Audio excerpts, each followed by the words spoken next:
Hello guys, I've discovered some new things that can be seen on Google Earth. Here in India, as I zoomed in and slowly moved the view, I saw something abandoned. So I zoomed in closer and saw this abandoned airplane. Let's go closer to see it properly. Oh, this is the abandoned airplane in India with the mark. See India, let's get even closer. And slowly we can see it clearly.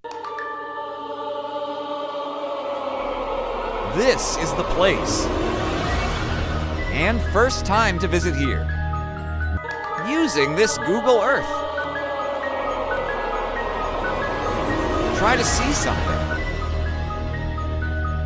That fixed to your eyes.